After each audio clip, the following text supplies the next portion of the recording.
So I'm testing the new Zoom meeting summary tools, and there are two that are available through Zoom. One is the Zoom IQ, and the other one is Read Meeting Report. So in both cases, you can activate them in Zoom.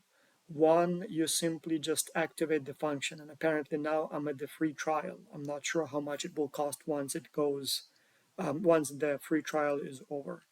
The other one, I had to go into the apps in Zoom and activate it in apps. So when you go into apps here, you can find the Read Assistant or whatever it's called, meeting recaps, just as one of the apps that you activate. Then after the meeting's over, you receive an email from both of them. So this is what the summary looks like from Zoom.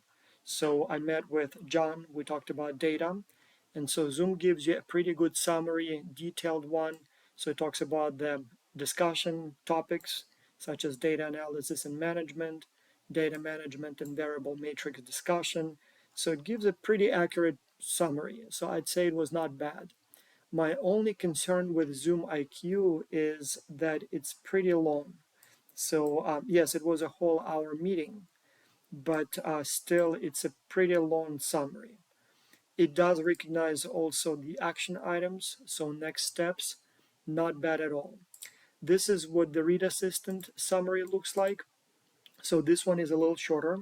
This is basically 3 paragraphs, and it just gives more or less the topic. So perhaps a little too short, but if you click on the link and go to the full report, this is what it looks like in the software. So here you have the summary, and it's the same 3 paragraphs that you saw. Very accurate, but not so much, not as detailed as perhaps I wanted it to be. But the good thing is that the Read Assistant also gives you the topics, and you can see the full list of topics, and you can click on each of those and it will take you exactly to the transcript. Like for example, when we talked about the peer evaluations data structure, you click here and it takes you to the full transcript of that specific topic. And then you can go back to notes. So it gives you sort of the list of topics, and then you can navigate to the transcript. It also gives you engagement statistics. So apparently we were quite engaged for the first 2/3, and then it was okay towards the end. Not sure what it means, but apparently that was the case. So in Zoom, you can also go to the summary in Zoom. It would be meeting summary, just the same thing as in the email. So it doesn't look like it gives you anything else other than the summary. So I would say that Read Assistant is probably better at making it more concise and to the point. And the big advantage is that it gives you the full transcript, plus you can go to trailer of the meeting, highlights, recording. So the whole thing is there. Zoom is a little bit more detailed, but it's only text. So I think Zoom is a little inferior because it doesn't give all those additional features. But at the same time, it's better because it gives you a little bit more detailed statistics in and of itself. So both are very useful. Both can be used at the same time. You can get both summaries, and if you wanted to share them with your colleagues, you just share the link, the shareable link, and those who missed the meeting can look at it. And so you can see here all of kinds of interesting stuff, engagement and participant score and sentiment and charisma.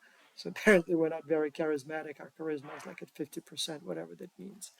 Bias, microphone off, camera off. So not a bad thing.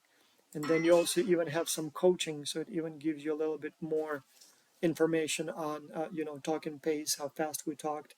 I wonder if it gives us that information by speaker. So is it just overall, or does it tell you how I, for example, compared to John? That would be interesting. But so apparently we started at about 189 words per minute. At some point we were at 240 words per minute. And so basically stayed, at some point even went as high as 252 words per minute, whatever that means. So interesting stuff.